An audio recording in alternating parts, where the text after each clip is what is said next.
హల్లెలూయా హల్లెలూయా హల్లెలూయా. అందరూ నన్ను విడిచిన నేను నిన్ను అని ఎవరు చెప్పినారా? భక్తుడు చెప్తున్నాడు, దేవుడు చెప్పరా.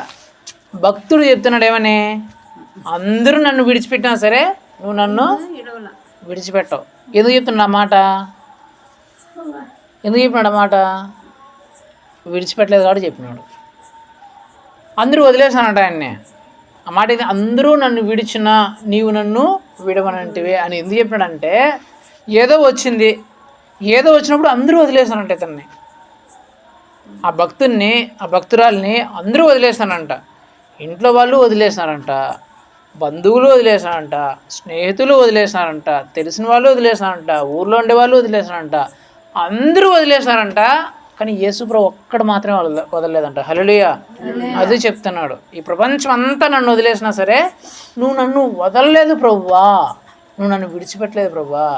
ఈ ప్రపంచం వదిలేస్తుంది, కుటుంబ సభ్యులు వదిలేయచ్చు, బంధువులు వదిలేయచ్చు, రక్త సంబంధికులు వదిలేయచ్చు, ఊర్లో వాళ్ళు వదిలేయచ్చు, స్నేహితులు వదిలేయచ్చు, నానుకున్న వాళ్ళు వదిలేయచ్చు.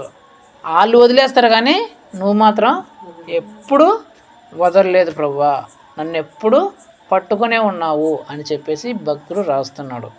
వ్యాధులు వచ్చినాయంట, కష్టాలు వచ్చినాయంట, శ్రమలు వచ్చినాయంట, అన్నీ వచ్చినా సరే యేసుప్రభు మాత్రం వదలలేదంట. అదే రాసింది అక్కడ.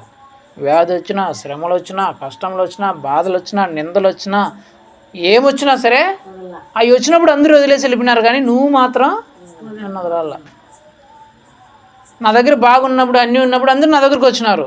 కష్టాలు, శ్రమలు, రోగాలు, నిందలు, అవమానాలు వచ్చినప్పుడు ఎవరు లేకుండా వెళ్ళిపోయినారు.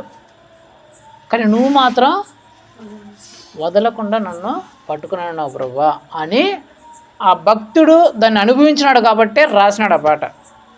భక్తులు ఎవరైనా వాళ్ళ జీవితంలో జరిగినట్టే రాస్తారు. ఈ భక్తుడు ఎందుకు రాశాడంటే, అతనికి ఏదో వచ్చింది, వచ్చినప్పుడు అందరూ వదిలేసినారంట. అందరూ వదిలేసినా కానీ యేసుప్రభు మాత్రం వదలలేదంట. యేసుప్రభు వదలలేదంటే ఎట్లా? యేసుప్రభు కింద చేపెట్టుకున్నాడు అని కాదు.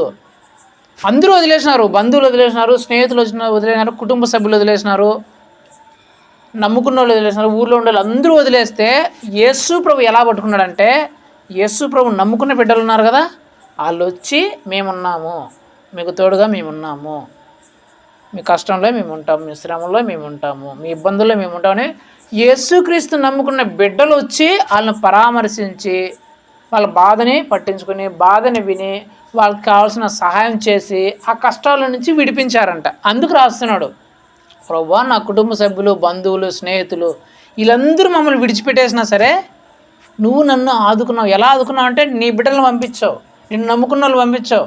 ఏ పోరా పో, నా బిడ్డ అక్కడ బాధపడుతుంది, నా బిడ్డ అట్లా అనారోగ్యం, నా బిడ్డ కష్టాల్లో ఉంది అని నువ్వు పంపించినావు ప్రభా.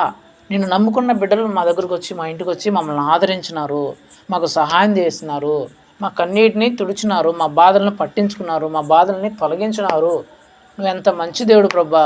మా బంధువులు వదిలేసినా, స్నేహితులు వదిలేసినా, ఊర్లో వదిలేసినా, లేకపోతే ఇంట్లో వాళ్ళు వదిలేసినా, ఎవరు వదిలేసినా సరే నువ్వు వదలకుండా నీ బిడ్డలను పంపించి మమ్మల్ని ఆదుకున్నావే. ఎంత మంచి దేవుడు ప్రభా.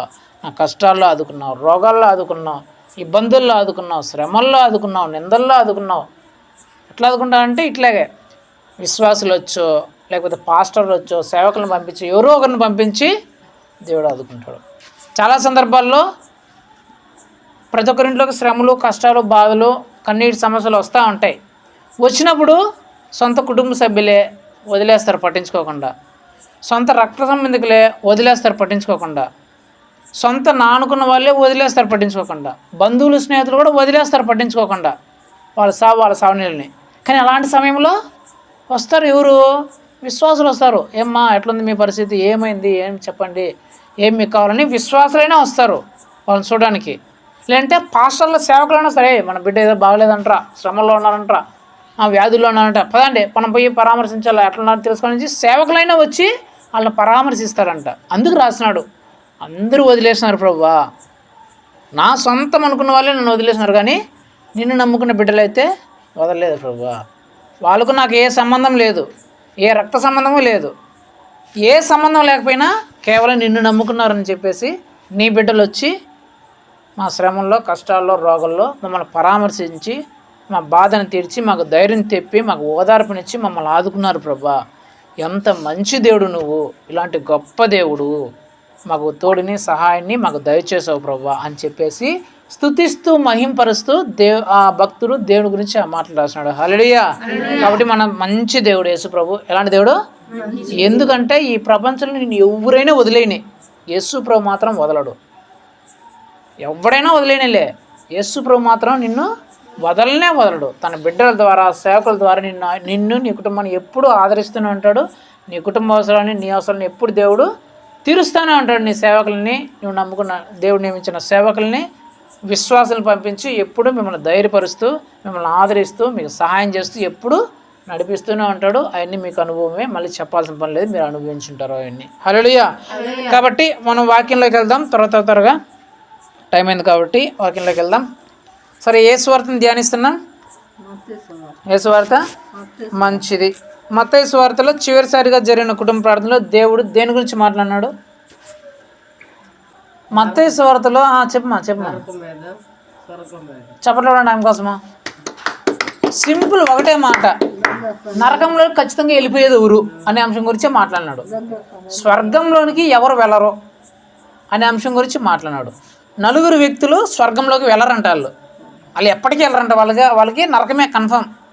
ఆ నలుగురు వ్యక్తులు ఎవరు అనే అంశం గురించి యేసు ప్రభు మాట్లాడినాడు. నిన్న జరిగిన ప్రార్థనలో ఎవరు పక్కగా నరకంలోకి వెళ్ళిపోతారు, ఎవరు పక్కగా స్వర్గంలోకి పోరు అని నలుగురు వ్యక్తుల గురించి దేవుడు నిన్న మాట్లాడినాడు. హల్లెలూయా. ఈరోజు దేవుడు ఏం మాట్లాడతాడో చూద్దాం. ఒకవేళ మీరు మర్చిపోయి ఉంటే యూట్యూబ్లో ఉంటుంది, చూడండి, వినండి. స్వర్గంలోకి వెళ్ళని, నరకంలోకి ఖచ్చితంగా వెళ్ళిపోయే ఆ నలుగురు వ్యక్తులు ఎవరు అనేది మీరు తెలుసుకొని దాని ప్రకారం మీరు వాక్య ప్రకారం నడుచుకోవాలని మీకు అందరికీ మనవి చేస్తున్నాను. సరే, ఈరోజు దేవుడు ఏం మాట్లాడతాడో చూద్దాం. మత్తయి సువార్త 18వ అధ్యాయం 1, 2, 3 వచనాలు నేను చదువుతాను, మీరు వినండి. ఆ కాలమున శిష్యులు యేసునొద్దకు వచ్చి పరలోక రాజ్యంలో ఎవడు గొప్పవాడని అడుగగా, ఆయన యొక్క చిన్న బిడ్డను తన యొద్దకు పిలిచి వారి మధ్యను నిలవబెట్టి ఇట్లనెను, మీరు మార్పు నొంది బిడ్డల వంటి వారైతేనే కానీ పరలోక రాజ్యంలో ప్రవేశింపరని మీతో నిశ్చయముగా చెప్పుచున్నాను. కాగా ఈ బిడ్డ వలె తన్ను తాను తగ్గించుకుని వాడెవడో వాడే పరలోక రాజ్యంలో గొప్పవాడు. హల్లెలూయా. దేవుడి వాక్యం ద్వారా మనందరితో మాట్లాడను గాక. ఇక్కడ జరిగిన సందర్భము, యేసు ప్రభువారు ఇలాగే ఇంట్లో ఉంటే తన శిష్యులందరూ వచ్చి క్వశ్చన్ అడుగుతున్నారు. ప్రభువా, పరలోక రాజ్యంలో అంటే స్వర్గంలో ఎవరు గొప్ప స్థానంలో ఉంటారని క్వశ్చన్ అడిగితే యేసు ప్రభు ఆన్సర్ ఏం చెప్పాలా? వీళ్ళు స్వర్గంలో గొప్పవారుగా ఉంటారు, వీళ్ళు తక్కువ వారుగా ఉంటారని చెప్పాలి యాక్చువల్గా అయితే ఆ క్వశ్చన్కి. కానీ యేసు ప్రభు ఆన్సర్ ఏం చెప్తున్నాడు? ఎవరైతే మార్పు నుండి ఈ చిన్న బిడ్డల వంటి వారైతేనే వాళ్ళే పరలోక రాజ్యంలో ప్రవేశిస్తాడు అని చెప్పాడు. వీళ్ళకి ఏంట్రా మేము అడిగిన క్వశ్చన్ ఏంటి? మేము పరలోక రాజ్యంలో స్వర్గంలో ఎవరు గొప్పగా ఉంటారు, ఎవరు తక్కువగా ఉంటారని మేము అడిగితే ఎవరు ప్రవేశిస్తారు, ఎవరు ప్రవేశించరు అని యేసు ప్రభు చెప్తున్నాడని చెప్పి అనుకుంటుంటే అప్పుడు యేసు ప్రభు చెప్తాడు ఏమని? నాన్న, పరలోక రాజ్యం అంటే స్వర్గంలో ఎవరు గొప్పగా ఉంటారో మీకు తెలియాలంటే ముందు స్వర్గంలోకి ఎవరు వస్తారు, నరకంలోకి ఎవరు పోతారు, స్వర్గంలోకి ఎవరు వస్తారు, స్వర్గంలోకి ఎవరు రారో తెలియాలా. అప్పుడే నీకు స్వర్గంలోకి వచ్చిన వాళ్ళు ఎవరు గొప్పవారో ఉంటారో అని మీకు తెలుస్తుంది. స్వర్గంలోనికి ఎవరు వస్తారో మీకు తెలియకపోతే వచ్చిన వాళ్ళు ఎవరు గొప్పవారనేది మీకు తెలియదు కదా. కాబట్టి మీరు స్వర్గంలో ఎవరు గొప్పవారిగా ఉంటారో తెలియాలంటే ముందు స్వర్గంలోనికి ఎవరు వస్తారు, స్వర్గంలోనికి ఎవరు రారు అనేది తెలుసుకోవాలా అని చెప్తూ నిన్న జరిగిన కుటుంబ ప్రార్థనలో దేని గురించి మాట్లాడినాడు యేసు ప్రభు? స్వర్గంలోనికి ఎవరు రారు అంటే ఖచ్చితంగా నరకానికి ఎవరు వెళ్ళిపోతారు అని నలుగురు వ్యక్తుల గురించి దేవుడు మాట్లాడినాడు. ఈరోజు ఏం చెప్పాలనుకుంటున్నాడు? స్వర్గంలోనికి ఎవరు ప్రవేశిస్తారు, స్వర్గంలోనికి ఎవరు వస్తారు అనే అంశం గురించి మాట్లాడాలనుకుంటున్నాడు. హల్లెలూయా. స్వర్గంలోనికి ఎవరు వస్తారు అనే అంశంలో రెండు ఉంటాయి. ఒకటి, స్వర్గంలోనికి అతి కష్టంగా వచ్చేవారు, స్వర్గంలోనికి సులభంగా వచ్చేసేవాళ్ళు. ఇద్దరు స్వర్గంలోకి వచ్చేవాళ్ళే, కానీ ఒకరేమో చాలా చాలా కష్టం వాళ్ళు స్వర్గంలోనికి రావడం. రారనేది వస్తారు కానీ చాలా కష్టం వీళ్ళు స్వర్గంలోనికి రావడము. రెండోది ఎవరంటే సులభంగా వచ్చేస్తారు స్వర్గంలోనికి. ఈ రెండు కేటగిరీల నుంచి ఈరోజు దేవుడు మాట్లాడాలనుకుంటున్నాడు. సో 3 అంశాలు, ఆ స్వర్గ ప్రవేశం గురించి 3 అంశాలు. ఒకటి, స్వర్గంలోనికి ఎవరు ప్రవేశించరు, ఎవరు రారు అనేది ఒకటి. ఖచ్చితంగా నరకంలోనికి ఎవరు వెళ్ళిపోతారు అనేది ఒకటి. రెండోది, స్వర్గంలోనికి ఎవరు చాలా కష్టపడి ప్రవేశిస్తారు రెండోది. మూడో అంశము, స్వర్గంలోనికి ఎవరు సులభంగా ప్రవేశిస్తారు అనే 3 అంశాల గురించి మొన్న చెప్పినాడు. అందులో ఒకటి అయిపోయింది. ఏదైపోయింది? స్వర్గంలోనికి ఎవరు పోరు, ఖచ్చితంగా నరకంలోకి వెళ్ళిపోయే వాళ్ళు ఎవరో ఆ 4 వ్యక్తుల గురించి నిన్న మాట్లాడినాడు. ఈరోజు స్వర్గంలోనికి ఎవరు ప్రవేశిస్తారు అనే అంశంలో, స్వర్గంలోనికి ఎవరు వెళతారు అనే అంశంలో, ఎవరు కష్టంగా వెళతారు, ఎవరు సులభంగా వెళతారు అనే 2 అంశాల గురించి దేవుడు మాట్లాడతాడు. హల్లెలూయా. స్వర్గంలోనికి ఎవరు ప్రవేశిస్తారు, కష్టంగా ప్రవేశించే వాళ్ళు ఎవరు, సులభంగా ప్రవేశించే వాళ్ళు ఎవరు అనే అంశాన్ని మాట్లాడుకోబోయే ముందు, స్వర్గంలోనికి ఎవరు ప్రవేశిస్తారు? చాలామంది స్వర్గంలోనికి ప్రవేశించడానికి చాలా పనులు చేస్తుంటారా లేదా? ఎవరికైనా చచ్చిపోతే కోరిక ఏంటి? మేము ఎక్కడ పోవాలనుకుంటారు? వాడు ఎంత దుర్మార్గుడైనా సరే, వాడు ఎంత పాపిష్టుడైనా సరే, ఎంత తాగుబోతైనా సరే, ఎంత పచ్చి వ్యభిచారైనా సరే, వాడు ఎంత చెడ్డ మనిషి అయినా సరే చచ్చిపోతే నాయన నువ్వు చచ్చిపోతే ఎక్కడ పోవాలంటే, నేను చచ్చిపోతే స్వర్గానికే పోవాలి నాయన అంటాడు. వాడు ఎంత దుర్మార్గుడైనా సరే, ఎంత పాపి అయినా సరే, ఎలాంటి వాడైనా సరే, వాడు కోరిక ఏంటి? స్వర్గానికి వెళ్ళాలి నేను చచ్చిపోతే అనే కోరికే ఉంటుంది. ఎవడు నరకాన్ని పోవాలని కోరుకోరు కదా. అయితే స్వర్గానికి పోవాలంటే ఏం చేయాలా తెలియాలి కదా. స్వర్గానికి పోవాలంటే ఏం చేస్తే స్వర్గానికి పోతావు? కొంతమంది చాలా పనులు చేస్తూ ఉంటారు. నేను కొందరిని అడిగిన నేను కాలేజీలో ఉన్నప్పుడు ఈ డౌట్ వచ్చినప్పుడు అడిగిన, అన్నారే స్వర్గం చచ్చిపోతే స్వర్గానికి పోవాలి కదరా అంటారు కదా. అసలు స్వర్గం పోవాలంటే మనం ఏం చేస్తే స్వర్గం పోతాంరా, ఈ భూమి మీద ఏం చేస్తే మేము స్వర్గం పోవచ్చరా అని అడిగితే ఒకడేమన్నాడంటే, బాగా డబ్బులు దాన ధర్మాలు చేస్తే, పేదలకు డబ్బులు బాగా పంచితే అప్పుడు మనము స్వర్గంలోకి వెళ్ళిపోవచ్చురా, మనం చేసిన దాన ధర్మాల వల్ల స్వర్గంలోకి వెళ్ళిపోవచ్చురా అని చెప్పినాడు. ఏమని చెప్పినాడు? డబ్బులు బాగా దానం చేస్తే, పేదలకు బాగా డబ్బులు ఇస్తే స్వర్గంలోకి పోవచ్చురా అని చెప్పాడు. వెంటనే నేను ఏమన్నా అంటే, డబ్బులు బాగుండాడు దానం చేస్తాడు, డబ్బులు లేనాడా కనీసం వాడు తినేదానికి డబ్బులు తీసుకునేదానికి కూడా రూపాయి ఉండదు వాడి దగ్గర, మళ్ళీ ఈడట పోతాడు? ఒకవేళ డబ్బులు ఉండేది బాగా దానాలు చేసేదే స్వర్గానికి పోతే, వీడి దగ్గర కనీసం తినడానికి రూపాయి లేదు, వీడికి స్వర్గం మళ్ళీ అవసరం లేదా? దేవుడు ఏమన్నా పక్షపాత? డబ్బులు ఉండేళ్ళకే స్వర్గం ఇచ్చేవాడా? డబ్బులు లేని వాళ్ళకి దేవుడు స్వర్గాన్ని ఇవ్వడా అని అంటే, అవునరా నిజమే కదా, వాళ్ళంటే డబ్బులు ఉండారు దానాలు చేస్తారు, డబ్బులు లేని వాళ్ళ పరిస్థితే అమ్మో కాదురే ఇది తప్పురే అని చెప్పినాడు. అంటే దాన ధర్మాలు చేసినంత మాత్రాన, నీకు డబ్బులుండి వాళ్ళకి దాన ధర్మాలు చేసినంత మాత్రం నీకు స్వర్గాన్ని దేవుడు ఇవ్వడు. ఒకటోది. రెండోది అడిగిన, ఇంకేముంటాయి రా చెప్పురా కారణాలంటే, వాడేం చెప్పినాడంటే, మా వాళ్ళు ఆడిపోయి మునిగితే ఈడిపోయి మునిగితే, అక్కడ పోతే ఇక్కడ పోతే తీర్థయాత్రలు చేస్తే పుణ్యం వచ్చేస్తుందిరా, పాపాలన్నీ పోతాయిరా, అప్పుడు స్వర్గానికి వెళ్ళిపోతారా, అందుకని మా వాళ్ళు చాలామంది పోతారా అని చెప్పినాడంట. నేనేం చెప్పినా, సరేరా ఆడిపోతే ఈడిపోతే మునిగితే సో పాపాలన్నీ పోయి స్వర్గం వచ్చేస్తుంది, మరి మంచిదే. మరి పాలైన పరిస్థితే, ఆడికి పోయేదానికి డబ్బులే లేదు వీళ్ళకి, వాళ్ళ పరిస్థితి ఏమి? వీళ్ళకి స్వర్గం వద్దా? వాళ్ళంటే డబ్బులు ఉండిపోయి మునిగేసి ఓయమ్మ పావాలని పోయినా స్వర్గానికి పోతారు. ఇది కనీసం వీటి నుంచి ఆ పక్క ఊరికి పోయేదానికి కూడా డబ్బులు లేదు, 10 రూపాయలు వేసేది, ఈ పరిస్థితి ఏందిరా అని అడిగిన. అప్పుడు వాడు కూడా నిజమే రే, కరెక్టే రే, ఆడిపోతే కూడా స్వర్గమా అది కాదు రే, ఇది దీనివల్ల కూడా స్వర్గము నరకము డిసైడ్ అవుతుంది రే అని చెప్పాడు. ఇంకా ఏం చెప్పినా నేను, ఇంకా ఏం చేస్తే స్వర్గానికి పోతారు చెప్పురా. ఎందుకో ఎవరికైనా స్వర్గానికి పోవాలనే కోరిక, ఆ దారి తెలిసి ఎవరైనా స్వర్గానికి వెళ్ళిపోతారు. వాడేం చెప్పినాడు, దేవుళ్ళకి మంచి కానుకలు లక్షలు పట్టు వస్త్రాలు బంగారాలు పొట్టేలు అవి ఇవి బలి ఇచ్చేస్తే స్వర్గానికి వెళ్ళిపోతారు దేవుడు మెచ్చేసుకొని అని చెప్పినాడు. సరే నువ్వు చెప్పినట్లే బంగారం ఇచ్చేద్దాం, పట్టు వస్త్రాలు ఇచ్చేద్దాం, పొట్టేలు ఇచ్చేద్దాం, అన్నీ ఇచ్చేద్దాం, బలి ఇచ్చేద్దాం, సూపర్గా పెట్టేద్దాం, స్వర్గానికి వెళ్ళిపోదాం అని నేను చెప్తే, తర్వాత ఏమనంటే మనకి ఇంత కెపాసిటీ ఉంది మనం ఇస్తాము, ఇలాంటి పేదవాడి పరిస్థితే ఆడికి కట్టుకునే బట్టలే లేవు, ఇంకా పట్టు బట్టలు ఎక్కడ చేస్తాడు? వేసుకునే గిల్ట్ గాజులే లేవు. తిరణాలు కొనుక్కుంటే గాజులు కూడా డబ్బులు లేదు వాడి దగ్గర. వాడు బంగారు గాజులు ఆడుతుంది వాడు.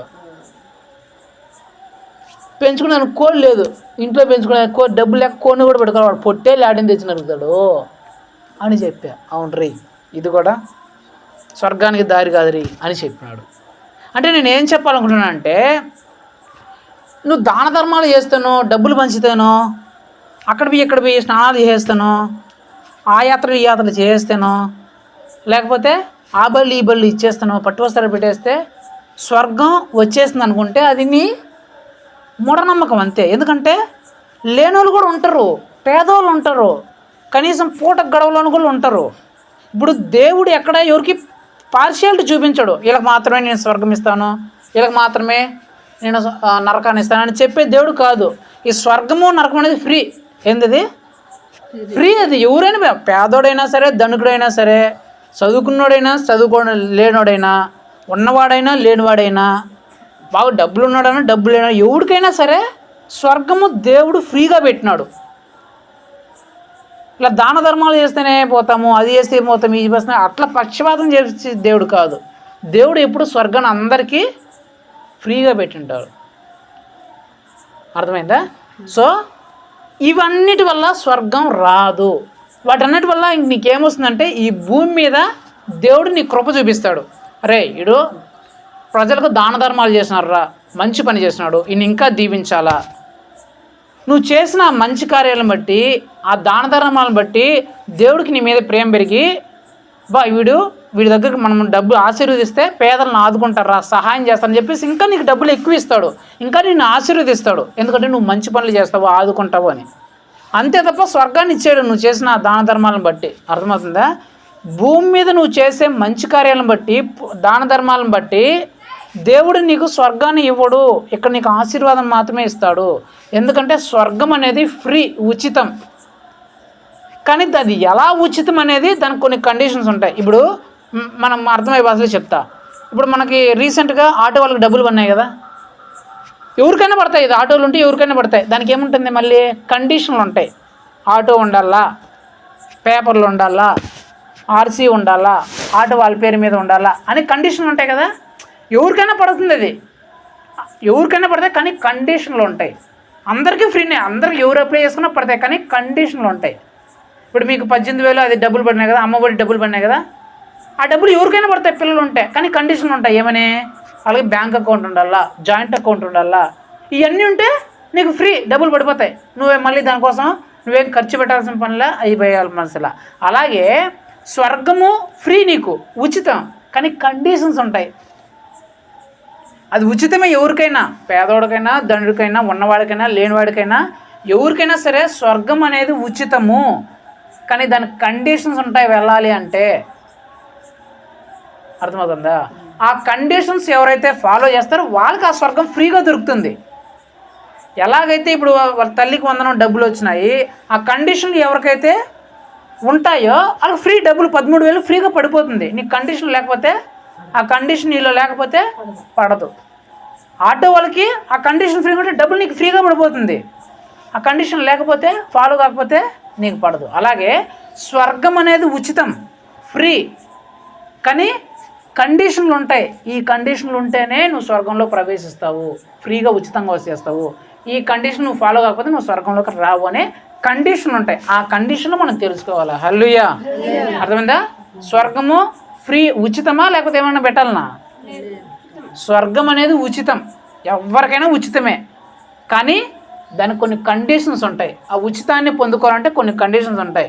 నీకు పెన్షన్ ఉచితమే కదా, రోజు నీకు 4,000, 4,000, 6,000 అంత పెన్షన్ వస్తుంది కదా, అది ఉచితంగా వస్తుందా లేకపోతే నువ్వేమన్నా 500 కడతావు నెల? ఉచితంగానే నీకు 4,000, 6,000 వస్తుంది. కానీ కండిషన్ ఏంది? నీకు 60 సంవత్సరాలన్నా దాటిండాలా, భర్త అన్నా చనిపోయి ఉండాలా, లేకపోతే నువ్వు వికలాంగుల పెన్షన్లో అయినా ఉండాలా. అది కండిషను. ఆ డబ్బులేమో ఉచితమే నీకు వచ్చేది, కానీ కండిషన్ ఏంది?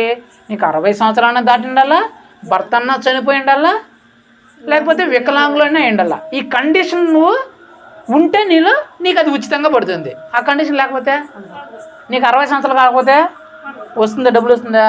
రాదు. ఒకవేళ నీకు వికలాంగత్వం లేకపోతే వస్తుందా? రాదు. భర్త చనిపోకపోతే వస్తుందా? రాదు. అది ఫ్రీనే, కానీ ఆ కండిషన్ ఫాలో అవ్వాలి.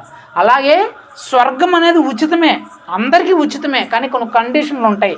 ఆ కండిషన్లు ఎవరైతే ఫాలో చేస్తారో వాళ్ళు మాత్రమే స్వర్గంలోనికి ప్రవేశిస్తారు ఉచితంగా.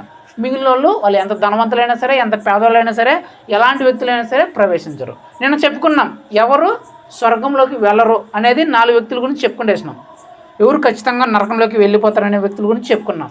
ఈరోజు దేవుడు ఏం మాట్లాడతాడంటే స్వర్గంలోనికి ఎవరు ప్రవేశిస్తారు, ఎవరు వెళ్తారు అనే అంశం గురించి మాట్లాడుతూ, ఆ స్వర్గంలోనికి వెళ్ళే వారిలో ఎవరు కష్టంగా వెళ్తారు, వీళ్ళకి చాలా కష్టం అంట స్వర్గంలోకి వెళ్ళడం, ఎవరు సులభంగా వెళ్ళిపోతారు అనేది దేవుడు ఈరోజు మాట్లాడతాడు. హల్లెలూయా. కాబట్టి స్వర్గం ఉచితమా, డబ్బులతో కూడుకున్నదా, లేకపోతే ఏమని ఇవ్వాలా అనేది మీకు అర్థమైంది. రెండోది, స్వర్గంలోనికి ఎవరు పోరు అనేది కూడా మీరు నిన్న తెలుసుకున్నారు. ఈరోజు ఏం తెలుసుకుంటారంటే ఎవరు స్వర్గంలోనికి వెళ్తారు, ఆ వెళ్ళే వారిలో ఎవరు కష్టంగా వెళ్తారు, ఎవరు సులభంగా వెళ్ళిపోతారు అనే అంశాల గురించి ఈరోజు మనతో అందరితో దేవుడు మాట్లాడతాడు. హల్లెలూయా. సో ఈరోజు దేవుడు మాట్లాడుతున్న అంశం ఏంటంటే స్వర్గంలోనికి ఎవరు కష్టంగా వెళ్తారు, ఎవరు సులభంగా వెళ్ళిపోతారు అనేది దేవుడు ఈరోజు మాట్లాడతాడు. చూద్దాం. పరలోక రాజ్యంలోనికి ఎవరు, అంటే స్వర్గంలోనికి ఎవరు సులభంగా ప్రవేశిస్తారు, ఎవరికి స్వర్గంలోకి ప్రవేశించడం చాలా సులభము అనే దాంట్లో 4 వ్యక్తులు నేను చూపిస్తాను. ఎంతమందిని? 4 వ్యక్తిని. ఆ 4 వ్యక్తుల లక్షణాలు మనలో ఉంటే స్వర్గంలోనికి ప్రవేశించడం మనకు కూడా సులభం.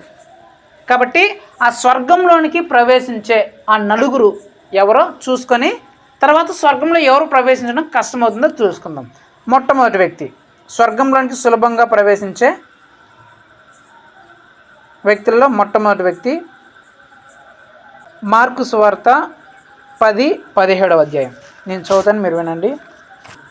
ఆయన బయలుదేరి మార్గమును పోవచుండగా ఒకడు పరిగెత్తుకుని వచ్చి ఆయన ఎదుట మోకాల్లోని, సద్బోధకుడా, నిత్య జీవమునకు వారసుడగుటకు నేనేమి చేయవలనని అడిగాను. 19. అప్పుడు యేసు, నరహత్య చేయవద్దు, వ్యభిచరింపవద్దు, దొంగిలవద్దు, అబద్ధ సాక్ష్యం పలకవద్దు, మోసపుచ్చవద్దు, నీ తల్లిదండ్రులను సన్మానింపు అను ఆజ్ఞలను నీకు తెలియను కదా అని అతనితో చెప్పాను. ఒక యవ్వనస్తుడు వచ్చి యేసుప్రభు దగ్గరకు వచ్చి, యేసుప్రభు ఆ ఊర్లో ఉంటే యేసుప్రభు దగ్గరకు వచ్చి మోకాళ్ళుని, యేసయ్య నాకు స్వర్గంలో ప్రవేశించాలని ఉంది, స్వర్గానికి వెళ్ళాలని ఉంది, స్వర్గానికి వెళ్ళాలంటే నేను ఏం చేయాలా అని అడిగాడంట. నేను చెప్పా కదా ఫస్ట్లో, నేను నా ఫ్రెండ్ అడిగినట్లు, రే నేను స్వర్గానికి వెళ్ళాలంటే ఏం చేస్తే స్వర్గానికి వెళ్తానరా అని చెప్పినప్పుడు ఆ ఫ్రెండ్ కొన్ని చెప్పాడు కదా.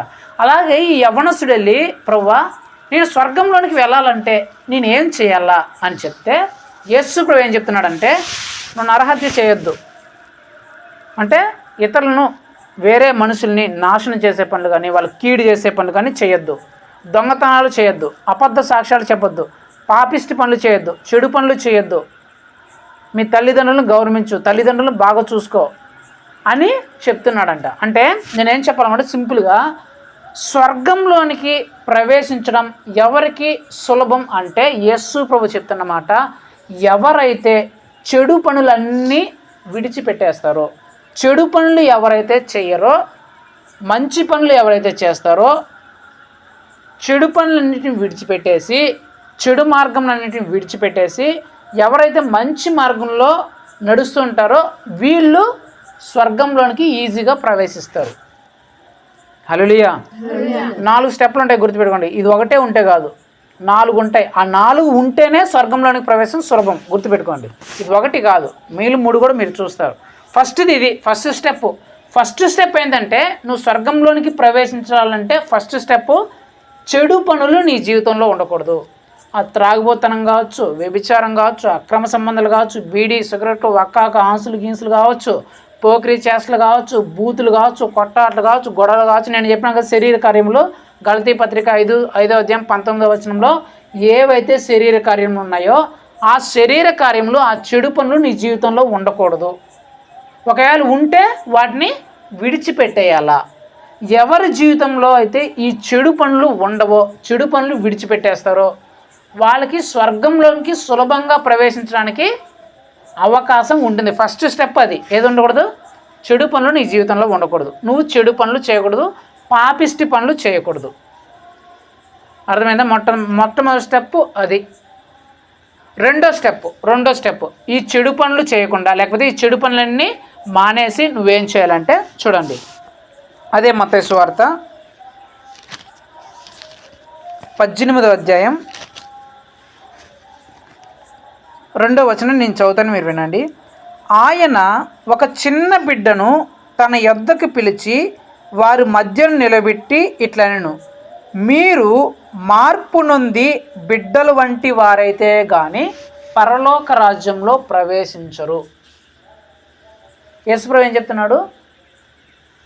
మీరు మారు మనస్సు పొందితే తప్ప పరలోక రాజ్యంలో ప్రవేశించరు. అంటే నువ్వు చెడు పనులు మానేసినావు, చెడు పనులు వదిలేసినావు, స్వర్గంలోనికి నేను వెళ్ళాలా అనే ఉద్దేశంతో ఆ త్రాగుబోతనాన్ని, ఆ వ్యభిచారతనాన్ని, అక్రమ సంబంధాలను, ఆ బీడీ సిగరెట్లు వక్కాకుల్ని, ఆ గొడవలను, ఆ బూతులను, ఆ కొట్లాట్లని, ఇతరులకు కీడు చేసేది, మోసం చేసేది, లంచాలు తీసుకునేది, అన్నిటిని వదిలేసినావు. కానీ నువ్వు మారు మనసు పొందల. మారు మనసు అంటే ఏంటంటే పశ్చాత్తాపం. అయ్యో నేను ఇలాంటి చెడు పనులు చేశానే, ఇలాంటి పాపిష్టి పనులు చేశానే, ఇకపై నేను ఇలాంటి పనులు చేయకూడదు, ఇకపై వాటి జోటికి వెళ్ళకూడదు అని నువ్వు పూర్తిగా వాటిని విడిచిపెట్టేయాలి. మారు మనసు అంటే అదే. మారు మనసు అంటే వేరే మనస్సు. ఇంతకుముందు నువ్వు అలాంటి పనులు చేస్తూ ఉన్నావు, ఇప్పుడు అలాంటి పనులు చేయకుండా వచ్చేయాలి. వేరే మనసులో నువ్వు రావాలి. అందుకే మత్తయి సువార్తలో, మార్కు, లూకాలో ఉంటుంది ఏమంటే, మారు మనస్సు పొందడి పరలోక రాజ్యము సమీపించుచున్నది అనే వాక్యం ఉంటుంది. యోహాను గారు అదే చెప్తారు, బాప్టిజం యోహాను. యేసు ప్రభు కూడా అదే చెప్తాడు, ఏమని? మారు మనస్సు పొందండి, పరలోక రాజ్యం అంటే స్వర్గం దగ్గరలో ఉంది, ఇంకా ఆ పాపిష్టి బ్రతుకులోనే ఉండొద్దండి, ఇంకా ఆ పాపిష్టి పనులే చేయొద్దండి, వేరే బ్రతుకులోకి రండి, మంచి బ్రతుకులోకి రండి, మారు మనసులోకి రండి, స్వర్గం దగ్గరలో వచ్చేస్తుంది అని చెప్తున్న మాటలు అక్కడ ఉంటాయి. అంటే రెండోదిగా ఫస్ట్ స్టెప్, నువ్వు ఆ పాపిష్టి పనులు జోలికి వెళ్ళకూడదు, పాపిష్టి పనులన్నీ వదిలేయాలా, మారు మనస్సు పొందాలా. అంటే వేరే జీవితంలోకి రావాలంటే మంచి జీవితంలోకి రావాలా. ఆ చెడు పనులన్నిటిని విడిచిపెట్టి మంచి పనులు చేసే, పశ్చాత్తాపడే, ఆ చెడు పనులన్నిటిని పక్కన పెట్టేసే ఆ జీవితంలోనికి నువ్వు రావాలా. రెండో స్టెప్. మొదటి స్టెప్ ఏంటి? చెడు పనులన్నీ మానేయాలా, చెడు పనులన్నీ వదిలేయాలా. రెండోది వేరే జీవితంలో, కొత్త జీవితంలోనికి, ఆ పాత జీవితం, ఆ పాపిష్టి జీవితం అంతా వదిలేసి కొత్త జీవితంలోనికి నువ్వు రావాలా. రెండోది. మూడోది ఏంటంటే చూడండి, యోహాను రాసిన పత్రిక 3వ అధ్యాయం 3 నుంచి 5 వరకు నేను చదువుతాను, మీరు వినండి. అందుకు యేసు అతనితో, ఒకడు క్రొత్తగా జన్మించితేనే కానీ అతడు దేవుని రాజ్యమును చూడలేడని నీతో నిశ్చయముగా చెప్పుచున్నాను నేను. అందుకు నికోదేము, ముసలివాడైన మనుష్యుడు ఎలాగూ జన్మింపగలడు? రెండో మారు తల్లి గర్భమందు ప్రవేశించి జన్మింపగలడా అని ఆయన అడగగా, యేసు ఇట్లనెను, ఒకడు నీటి మూలముగాను ఆత్మ మూలముగాను జన్మించితేనే కానీ దేవుని రాజ్యంలో ప్రవేశింపడని మీతో నిశ్చయముగా చెప్తున్నాను. మూడో స్టెప్. మొదటి స్టెప్ పాపాలను వదిలేయాల. రెండో స్టెప్ మారు మనసులో కొత్త జీవితంలోకి రావాల. మూడో స్టెప్ ఏంటంటే నువ్వు యేసుక్రీస్తు నామములో బాప్టిజమం పొందాలా. ఏముందాలా? బాప్టిజమం తీసుకోవాలి. బాప్టిజం అంటే ఏంటంటే నీ పాపిష్టి జీవితాన్ని కడిగేసుకోవడమే. నువ్వు పాపని నీకు అర్థమైంది, పాపిష్టి బ్రతుకు నువ్వు పాపాలు చేసావని నీకు అర్థమైంది. అర్థమైన తర్వాత నువ్వు అట్లే పెట్టుకుంటే అట్లే ఉంటుంది అది. ఇప్పుడు వాడే ఉన్నాడు, బయట పోయినాడు, ఏదో ఆడుకోవచ్చినాడు, మొత్తం బురద అయిపోయింది. ఇంట్లోకి వచ్చినాడు, వాడు బురదగా ఉన్నాడని చెప్పి అనుకున్నాడు, వాడికి తెలిసింది నేను బురదగా ఉన్నానని. ఇంట్లో వాళ్ళంటే ఏం చేయాలా? ఆ బురదంతా కడుక్కోవాలా. ఆ బురదంతా కడుక్కొని ఇంట్లోకి రావాలా. ఆ బురదంతా కడుక్కొని ఇంట్లోకి వస్తే వాడు నీట్గా ఉన్నట్లు. ఇంట్లోకి రప్పిస్తావు నువ్వు, అంతే కదా. ఆడ బురదలో ఉంటే ఇచ్చారు, నేను ఇంట్లోకి వచ్చారని చెప్తావా? ఏం చేస్తావా? పనికి మనవాడు ఫస్ట్ బాత్రూంలో నీళ్ళు పోసుకురా, ఆ బురద గుడ్లను తీసేయి, బురదంతా కడుక్కోరా అని చెప్తావా లేదా? అంటే నువ్వు ఇంట్లోకి రావాలంటేనే బురద ఉండకూడదు అనుకుంటాం కదా, ఈ లోక బురద. స్వర్గంలోకి ప్రవేశించాలంటే పాపనే బురద ఉండొచ్చా? ఆ పాపమనే బురద నువ్వేం చేయాలా? కడిగేసుకోవాలా. ఎలా కడిగేసుకుంటావు? బురద అంటుకోవచ్చున్నాడు, బురదను ఎత్తుకోవచ్చు, మళ్ళీ బురద నీళ్ళు కడిగితే పోతుందా బురద? బురద పోవాలంటే దేంతో కడగల్లా? మంచి నీళ్ళతో కడగాల. మంచినీళ్ళతో కడిగితేనే బురద పోతుంది. ఇప్పుడు నువ్వు స్వర్గంలోనికి ప్రవేశించాలా, నువ్వు ఆల్రెడీ పాపంలో ఉండవు, నీ పాపంలో ఉండాలని నీకు అర్థమైంది, తెలుసుకున్నావు, విడిచిపెట్టాలని పశ్చాత్తాపడినావు. నీకు ఇప్పుడు ఆ పాపనే బురద పోవాలంటే నువ్వు ఒక నీటితో కడగాల. ఆ నీళ్ళు ఏంది? యేసు ప్రభు రక్తం. ఏంటది? యేసు ప్రభు రక్తం. నువ్వు ఎప్పుడైతే బాప్టిజం తీసుకుంటావో వాళ్ళు ఏం చేస్తారో ఆ నీటిని యేసు ప్రభు రక్తంగా మార్చి ఆ పరిశుద్ధమైన, అంటే మంచి నీళ్ళతో అని చెప్తాం కదా, మంచి నీళ్ళతో ఆ బురద కలిగినట్టు పరిశుద్ధమైన ఆ రక్తంతో మన పాపములన్నింటినీ కడిగేస్తారు. అర్థమైందా? బాప్టిజం ఎవరైతే తీసుకుంటారో వాళ్ళు స్వర్గంలోనికి ప్రవేశించడానికి అర్హత సాధిస్తారు. యేసు ప్రభు దగ్గరకు వచ్చి తమ పాపములు ఒప్పుకొని, ప్రభువా ముందు నేను ఇలాంటి బతికేవాడిని, ఇలా మందు తాగుతా, వ్యభిచారం చేస్తా, సారాయి, బీడీలు, సిగరెట్లు తాగుతా, ఇలా ఒక్కాకు తింటా, ఇవి తింటా, అవి తింటా, ఇలా చెడు పనులు చేస్తున్నాను, ఇప్పుడు నేను ఇలాంటి చెయ్యను, ఇలాంటివన్నీ మానేస్తున్నాను, దానికి గుర్తుగా నేను బాప్టిజం తీసుకుంటున్నాను. బాప్టిజం దేని గుర్తు? నువ్వు మారినావు, ఈ చెడు పనులన్నీ వదిలేసినావు, ఇంకా మరలా వాటి జోలికి పోవు అనే దానికి గుర్తు ఏంటి? బాప్టిజం. ఏం పేరు మా నీ పేరు? ఎందుకు పెట్టినారు నీ పేరు? నీ పేరు ఏం పేరమ్మా? ఎందుకు పెట్టినారు? గుర్తు. ఊర్లో ఉండే వాళ్ళందరూ గుర్తు. ఏం పేరు? రత్నం అంటే ఏమరా రత్నమ్మ, ఏం పార్వతం అంటే ఏమరా పార్వతం అని గుర్తు కోసం పెట్టినారు. ఒకవేళ వీళ్ళిద్దరి పేర్లు వెళ్ళిపోతే ఇద్దరు అడబోతున్నాను అనుకో, మోవని అనుకో, ఎవరు నువ్వు ఎవరు పిలుస్తానని అంటే నువ్వు మారు మనసు పొందినావా, ఆ పాపిష్టి జీవితాన్ని వదిలేసినావా అనే దానికి గుర్తేంది? బాప్టిజం. బాప్టిజం తీసుకుంటే నువ్వు ఆ మారు మనసు పొందినట్లు, ఆ పాపిష్టి జీవితాన్ని వదిలేసినట్లు. అది పరలోక రాజ్యానికి ఏంటది? హాల్ టికెట్ అనమాట. పిల్లలు ఎగ్జామ్ రాయాలంటే ఏముండాలా?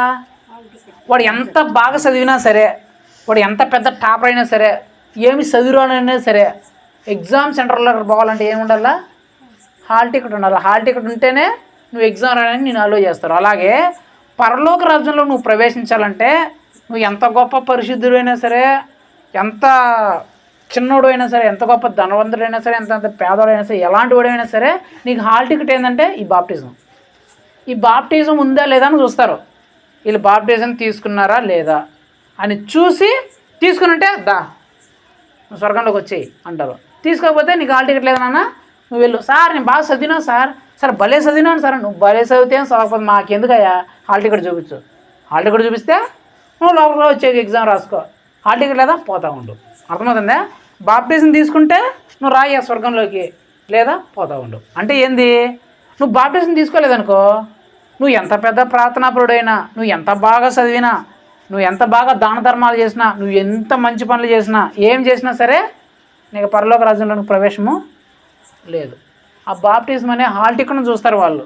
నువ్వు చేసిన ఈ మంచి పనులు ఇవన్నీ కాదు. సో మూడో స్టెప్ ఏంటంటే నువ్వు యేసుక్రీస్తు నామంలో బాప్టిజం తీసుకొని ఉండాలి. అంటే నీ పాపములన్నిటినీ మొత్తం కడిగేసుకుని ఉండాలి. ఆ బురద అంతటిని మొత్తం కడిగేసుకుని ఉండాలి. చిట్ట చివరిగా ఏంటంటే మత్తయి సువార్త 7వ అధ్యాయం 21వ వచనం నేను చదువుతాను, వినండి. ప్రభువా అని నన్ను పిలుచు ప్రతివాడును పరలోక రాజ్యంలో ప్రవేశింపడు గాని పరలోకమందున్న నా తండ్రి చిత్త ప్రకారం చేయువాడే ప్రవేశించును. యేసుప్రభు ఏం చెప్తున్నాడంటే యేసుప్రభు అని నన్ను మీరు పిలిచినంత మాత్రాన స్వర్గంలోకి రారు. యేసుప్రభు నేను యేసుప్రభు నమ్ముకున్నాను, నాకు యేసుప్రభు దేవుడు అని నువ్వు చెప్పుకున్నంత మాత్రాన నువ్వు స్వర్గంలోకి రావు. మళ్ళీ ఎప్పుడు వస్తావు? నా ఆజ్ఞలను ఎప్పుడైతే నువ్వు పాటిస్తావో, నా ఆజ్ఞల ప్రకారం ఎప్పుడైతే జీవిస్తావో అప్పుడే నువ్వు స్వర్గంలోనికి వస్తావు. అర్థమైందా? మొట్టమొదటి స్టెప్ నువ్వు ఈ పాపిస్ట్ జీవితం అంతా వదిలేయాల. వదిలేసి రెండో స్టెప్ మారు మనసులోకి రావాలా, కొత్త మనసులోకి రావాలా, కొత్త జీవితంలోకి రావాలా. మూడోది వచ్చిన తర్వాత నువ్వు బాప్టిజం తీసుకోవాలా. నాలుగోది బాప్టిజం తీసుకున్న తర్వాత దేవుని ఆజ్ఞలను పాటించాలి. దేవుని ఆజ్ఞలు ఏంటి? నువ్వు మందు తాగురా, వ్యభిచారం చేయరా, నువ్వు బీడి సిగరెట్లు తాగరా చెప్తాడు దేవుడు. మందు తాగితే తోలు తీయేస్తారే, వ్యభిచారం చేస్తారే కాలు చెయ్యి నరికి పారేస్తా, అగ్నిలో వేస్తా అని చెప్తాడు. అంటే యేసు ప్రభు ఆజ్ఞ ఎలాగ ఉంటాయంటే ఏ పాపము చేయకుండా నేను నడిపిస్తాడనమాట. మందు తాగకూడదు, వ్యభిచారం చేయకూడదు, అబద్ధాలు ఆడకూడదు, కామమో క్రియలు కలగకూడదు, వాళ్ళ జీవితాన్ని చెడు చేయకూడదు, పోకిరి మాట్లాడకూడదు, బూతులు మాట్లాడకూడదు, గొడవలు పోకూడదు, కొట్లాటలు పోకూడదు అని దేవుడు మంచి జీవితాన్ని నేర్పిస్తాడు. ఆ ఆజ్ఞలు నువ్వు పాటించాలి. బాప్టిజం తీసుకున్న తర్వాత మళ్ళీ నేను నా ఇష్ట ప్రకారం జీవిస్తుంటే కుదరదు. బాప్టిజం తీసుకున్న తర్వాత 4ది అంటే నువ్వు దేవుని ఆజ్ఞలను పాటిస్తూ ఈ జీవితంలో బ్రతకాల. ఈ 4 ఎవరైతే చేస్తారో వాళ్ళకి సులభం, వెళ్ళిపోతారు వాళ్ళు స్వర్గంలోకి. దానికోసం డబ్బులు పెట్టాల్సిన పనిలే, ఇంకేవో చేయాల్సిన పనిలే, బరువులు పట్టు వస్తాలు ఏమి ఇవ్వాల్సిన పనిలే. ఈ 4 చేస్తే నువ్వు పరలోకంలోకి స్వర్గంలోకి ఈజీగా వెళ్ళిపోతావు. అర్థమైందా? సులభం. ఈ 4 చేస్తే పాపాలు వదిలేయాలా, క్రొత్త జీవితంలోకి రావాలా, అంటే మంచి జీవితంలోకి రావాలా, యేసుక్రీస్తు నామంలో బాప్టిజం పొందాలా, 4 దేవుని ఆజ్ఞను బట్టి బ్రతుకుతూ ఉండాలి చచ్చిపోయే వరకు. ఈ 4 చేస్తే నువ్వు చచ్చిపోయిన తర్వాత స్వర్గంలోనికి వెళ్ళిపోతావు, ఫ్రీగా సులభంగా వెళ్ళిపోతావు. మరి కష్టంగా ఊరిపోతారు అది తెలుసుకోవాలి. వీళ్ళు సులభంగా వెళ్ళే జాబితాలో ఉన్నారు. కష్టంగా పోయే జాబితాలో ఎవరుంటారంటే చూద్దాం ఇప్పుడు. మత్తయి సువార్త 19వ అధ్యాయం 23వ వచనం నేను చదువుతాను, మీరు వినండి. యేసు తన శిష్యులను చూచి, ధనవంతుడు పరలోక రాజ్యంలో ప్రవేశించుట దుర్లభమని మీతో నిశ్చయముగా చెప్పుచున్నాను. ఇదిగాక ధనవంతుడు పరలోక రాజ్యంలో ప్రవేశించుట కంటే సూది బెజ్జములో ఒంటె దూరట సులభమని మీతో చెప్పుచున్నా నేను. యేసు ప్రభు తన శిష్యులతో చెప్తున్నాడంట. ఏమనంటే ధనవంతుడు అంటే డబ్బులు ఉండేవాళ్ళు, ఆస్తులు ఉండేవాళ్ళు, భూములు ఉండేవాళ్ళు ఎక్కువగా ఉంటాయి కదా. వీళ్ళు కోట్లు లక్షలు డబ్బులు ఉండేవాళ్ళు, వేలకు 100 ఎకరాలు ఉండే, 10 ఎకరాలు ఉండేవాళ్ళు, బంగారు ఆస్తులు ఇవన్నీ కలిగి ఉంటారు కదా. ఈ ధనవంతులు పరలోక రాజ్యంలో ప్రవేశించడం చాలా కష్టం అంట. సూది ఉంటుంది కదా, సూది రంధ్రం ఉంటుంది కదా, మనం దారం ఎక్కిస్తాం కదా. ఆ సూది రంధ్రంలో ఒంటె చిన్నగా ఉంటుంది, ఒంటె ఎంత పెద్దగా ఉంటుందో కదా. ఆ ఒంటె దూరటైనా ఆ సూది రంధ్రంలో ఆ ఒంటె దూరడమైనా సులభమేమో, కానీ ఈ ధనవంతులు ఐశ్వర్యవంతులు పరలోక రాజ్యంలో ప్రవేశించడం, స్వర్గంలోనికి రావడం అంత సులభం కాదంట. అదైనా సులభంగా వచ్చేస్తున్నాం ఒకవేళ రావాలంటే ఆ రంధ్రంలో నుంచి. ఈ ధనవంతులు ఐశ్వర్యవంతులు మాత్రం అంత సులభంగా వాళ్ళు స్వర్గంలోనికి ప్రవేశించరు అని దేవుడు చెప్తున్నాడు. ఎందుకు ధనవంతులకి ఎందుకు స్వర్గంలోనికి ప్రవేశించడం అంత కష్టం? ఎందుకంటే చెప్పండి.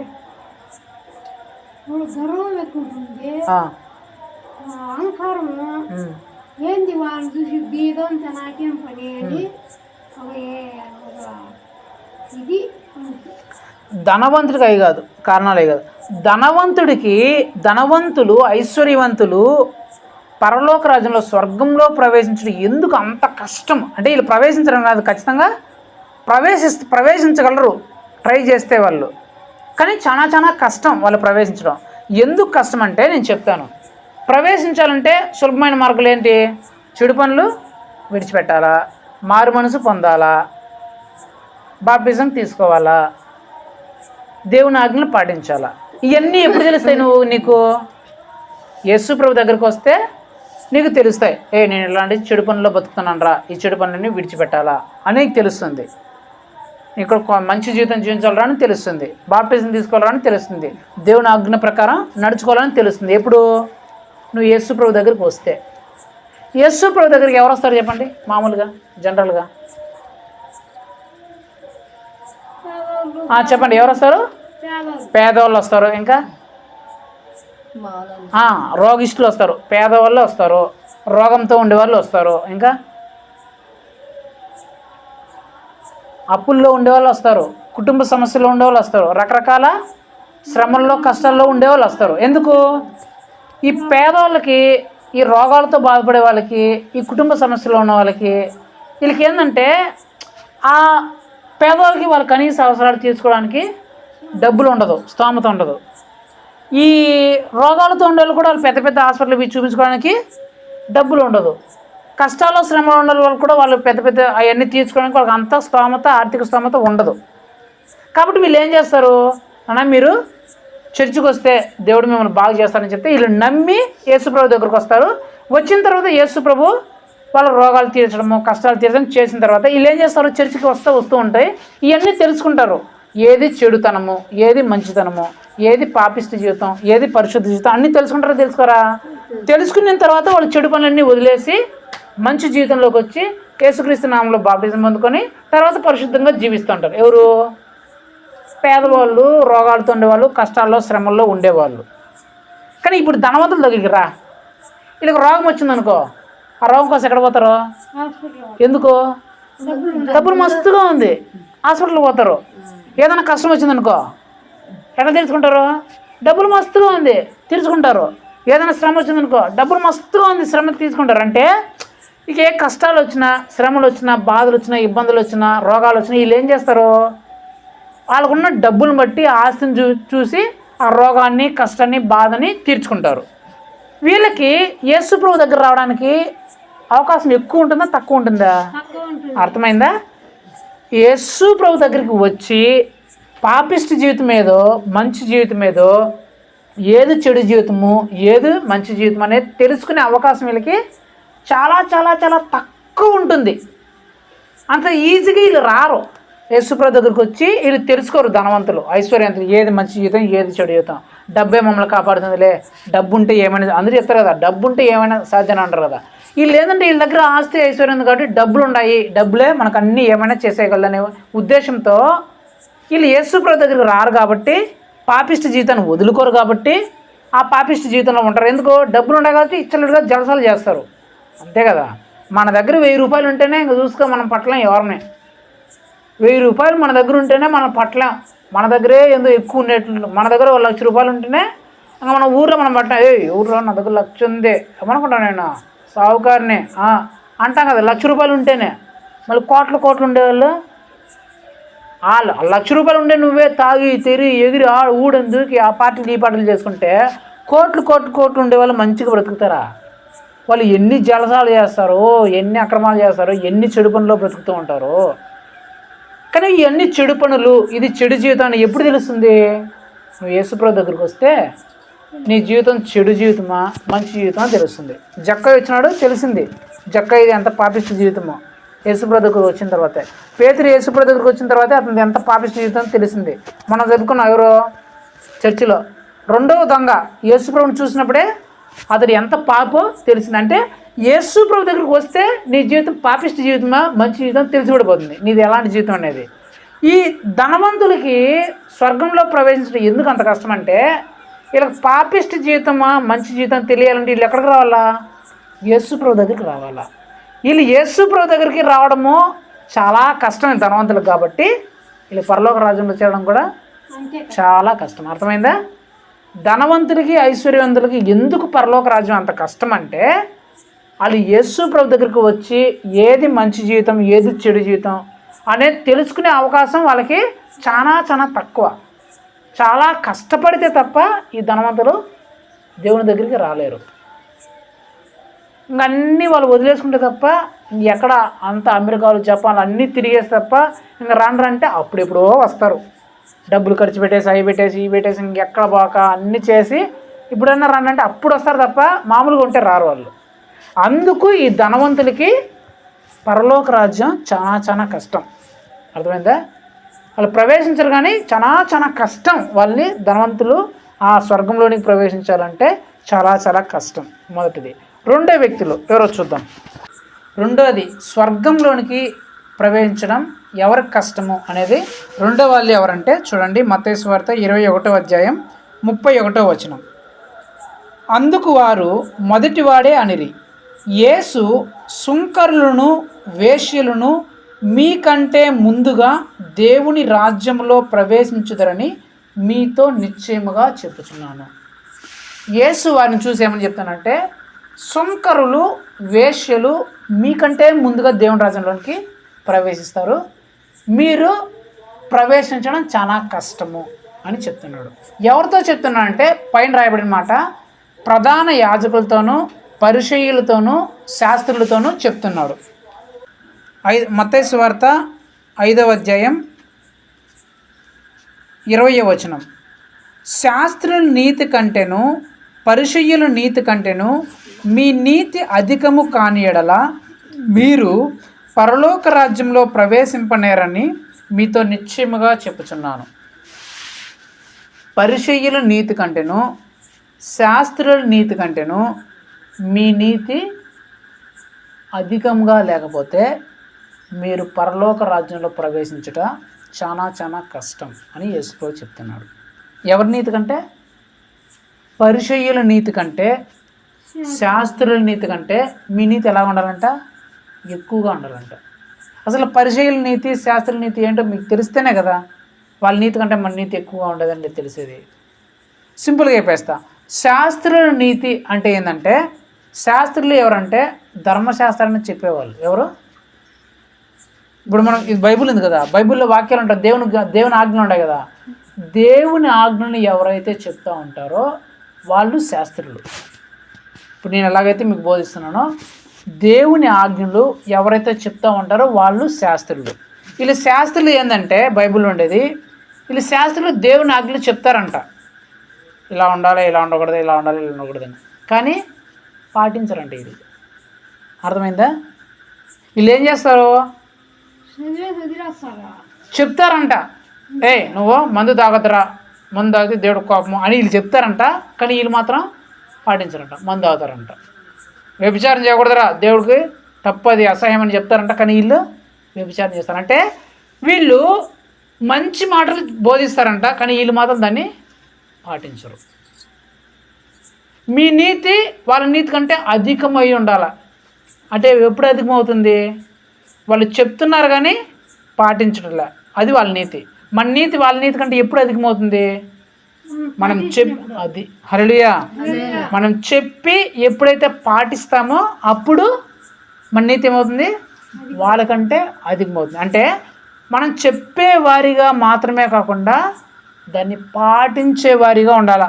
దేవుని ఆజ్ఞల్ని బోధించే వారిగా కాకుండా పాటించే వారిగా ఉండాలి. మొట్టమొదటిది శాస్త్రులు. వీళ్ళు శాస్త్రుల నీతి ఏంటంటే వాళ్ళు చెప్తారు తప్ప చెయ్యరు.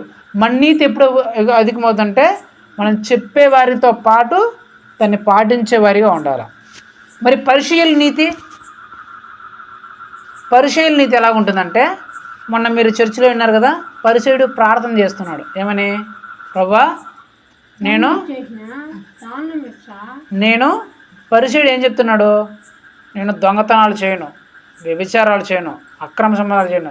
ఈయనలాగా నేను దొంగతనాలు చేయాలా, ఈయనలాగా నేను వ్యభిచారం చేయాలా, ఈయనలాగా నాకు త్రాగుబోతనం లేదు, ఈయనలాగా నాకు ఇది లేదు. ప్రతి వారం నేను చర్చికి వస్తా, దశమ భాగాలు ఖచ్చితంగా వేస్తా, 10% నేను ఖచ్చితంగా ఇస్తా, వారానికి 2 సార్లు ఉపవాసం ఉంటా అని చెప్తున్నాడు. ఎవరో? ఈ పరిసయ్యుడు. వీళ్ళ నీతి ఏంది? నీతి మంచిదే. ఏంటి? వాళ్ళలాగా వ్యభిచారం చేయడు, ఇలాగా దొంగతనం చేయడు, ఇలాగ అక్రమ సంబంధాలు చేయడు, ఇలాగ తాగుబోతనం చేయడు. కరెక్ట్గా ప్రార్థన చేస్తాడు, రోజు ప్రార్థన చేస్తాడు, వారం చర్చికి వస్తాడు, దశమ భాగం ఖచ్చితంగా వేస్తాడు, అన్నీ ఖచ్చితంగా వేస్తాడు. ఈ నీతి అది. ఆ నీతి కంటే మన నీతి ఎప్పుడు ఎదుగుమవుతుంది? ఎప్పుడు అధికంగా అవుతుందంటే, వీడు ఎలా చెప్తున్నాడు? ఆయనలాగా నేను లేను, ఈయనలాగా నేను లేను, నేను చూడు ఎట్లున్నాను, నేను చూడు ఖచ్చితంగా దశమ భాగాలు వేస్తా అంటే ఒక అహంకారము, గర్వము ఇలాంటివి ఉన్నాయి వీళ్ళలో. ఏమున్నాయి?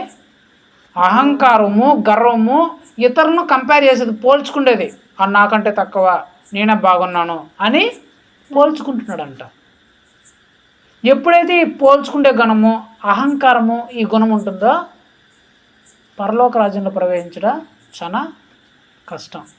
మన నీతి ఎప్పుడు అధికమవుతుంది? మనం అట్లా పోల్చుకోకపోతే. అవన్నీ చేయాలి. నీ నీతి వాళ్ళ నీతి కంటే అధికం అవ్వాలి. అంటే అవి నువ్వు పాటిస్తూనే, అంటే దొంగతనం చేయకూడదు, వ్యభిచారము, చెడు పనులు చేయకూడదు, వారం చర్చికి రావాలా, ప్రార్థనలు బాగా చేయాలి, దశమ భాగాలు ఇవ్వాలా, ఉపవాసాలు ఉండాలా. వీటితో పాటు నీతి ఎప్పుడు అధికమవుతుందంటే ఆ అహంకార గుణము, ఆ గర్వము నీలో ఉండకుండా తగ్గింపు గుణము, విధేయత కలిగిన గుణము, ఇతరులను తక్కువ చేసి మాట్లాడే గుణం అలాంటివి లేకుండా ఉంటే అప్పుడు నీ నీతి అధికమవుతుంది. అప్పుడు నువ్వు పరలోక రాజ్యంలో ప్రవేశిస్తావు. అవి కానీ లేకపోతే నీకు పరలోక రాజ్యంలో ప్రవేశించడం చాలా చాలా కష్టం. ఈ పరిసయ్యులు, ఈ శాస్త్రులు అంటే ఆ కాలంలో వాళ్ళు అగ్రస్థాయిలో ఉండేవాళ్ళు. ఇప్పుడు అంటారు కదా అగ్రస్థాయిలో కులస్తులు, తక్కువ స్థాయి కులస్తులు అంటారు కదా. వీళ్ళు ఆ కాలంలో ఎలా ఉండేవాళ్ళంటే మేము అన్నీ చేస్తాం, తప్పు చేయం, చదువు చేయం, ఇది చేయం. కానీ వీళ్ళు ఏముంటుంది, అహంకారం, గర్వం ఇలా ఉంటుంది. ఈ కానీ మీలో ఉంటే మీరు పరలోక రాజ్యంలో ప్రవేశించడము చాలా చాలా కష్టం అని చెప్పేసి దేవుడు చెప్తున్నాడు. హల్లెలూయా.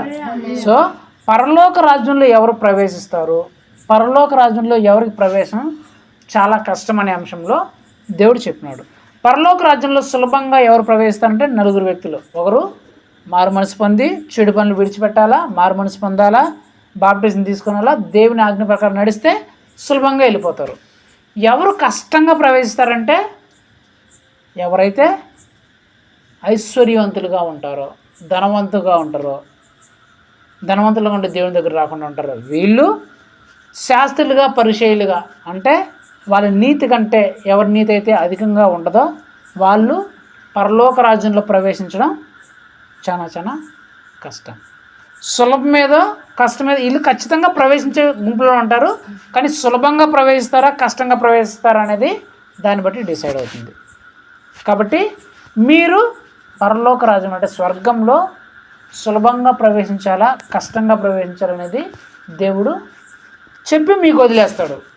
ఆ 4 మీరు పాటిస్తే సులభంగా వెళ్ళిపోతారు, ఈ 2 పాటిస్తే కష్టంగా వెళ్ళాల్సి వస్తుంది. కాబట్టి దేవుడు చెప్పిన వాక్యాన్ని గుర్తుపెట్టుకొని దాని ప్రకారము మనం ముందుకి సాగుకోవాలి. హల్లెలూయా. ప్రార్థన చేస్తున్నాం. కళ్ళు మూసుకోండి. పరిశుద్ధుడ, మహోన్నతుడ, సర్వోన్నతుడ, సర్వశక్తిగల దేవ యేసయ్య, నీ బలమైన, ఘనమైన, శ్రేష్టమైన, పరిశుద్ధమైన నామం బట్టి మీకు స్తోత్రం చెల్లిస్తున్నాం ప్రభా. ఇదిగో తండ్రి, ఈ రాత్రికాల సమయం ప్రభా మీరు నా ద్వారా మా అందరితో మాట్లాడిన మాటలు బట్టి మీకు స్తోత్రం చెల్లిస్తున్నాం ప్రభా. ఈ రాత్రికాల సమయం తండ్రి నీవు మాట్లాడావు తండ్రి. ఎవరు స్వర్గంలోనికి ప్రవేశిస్తారు, స్వర్గంలోనికి ప్రవేశించడం ఎవరికి సులభమో, ఎవరికి కష్టమో అనే అంశం గురించి మీరు మాట్లాడిన మాటను బట్టి మీకు స్తోత్రం చెల్లిస్తున్నాం ప్రభా. ఇదిగో తండ్రి, ఎవరైతే చెడు పనులను, పాపిష్టి జీవితాన్ని వదిలేసి మంచి బ్రతుకులోనికి వచ్చి బాప్టిజం పొందుకొని మీ ఆజ్ఞల ప్రకారం ఎవరైతే నడుస్తారో వారు పరలోక రాజ్యంలో ప్రవేశిస్తారని, ఎవరైతే ఐశ్వర్యనంతులుగా, ధనవంతులుగా ఉంటారో వారు పరలోక రాజ్యంలో ప్రవేశించడం కష్టమని, శాస్త్ర నీతి కంటే, పరిశీలన నీతి కంటే ఎవరి నీతి అయితే అధికము కాదో వారు కూడా నైనా పరలోక రాజ్యంలో ప్రవేశించడం కష్టమని తండ్రి మీరు తెలియజేసిన విధానాన్ని బట్టి మీకు స్తోత్రం తెలుస్తూ ప్రభా, ఇక్కడ కూర్చున్న మేము, మా కుటుంబ సభ్యులు అందరము తండ్రి స్వర్గంలోనికి ప్రవేశించడానికి మా కృప చూపించడానికి బ్రతిమలాడుకోవచ్చు. కృప చూపిస్తారని నమ్ముతూ ఇస్తూ మా తండ్రి, మా దేవుడు, మా ప్రభువు నేను యేసుక్రీస్తే కదా పరిశుద్ధమైన నామములో వేడుకుంటున్నాం మా పేపర్లో తండ్రి. ఆమేన్. నా ప్రాణమా యెహోవాను సంతించుము, నా ఆదరణ సమస్తమైన పరిశుద్ధ నామం సంతించుము. నా ప్రాణమా యెహోవాను సంతించుము, ఆయన చేసిన పనుల దేవుని వరకు. ఆమేన్. మన తండ్రి అయిన దేవుని ప్రేమయు, ప్రభు యేసుక్రీస్తు యొక్క కృపయు, పరిశుద్ధాత్మ దేవుని అన్యోన్య సహవాసము ఇప్పుడును ఎల్లప్పుడూ సదాకాలంతో కూడిన ప్రతి ఒక్కరితో పాటు సదాకాలంతో నడిపించి దీవించి ఆశీర్వదించబడును గాక. ఆమేన్. హల్లెలూయా. హల్లెలూయా. హల్లెలూయా.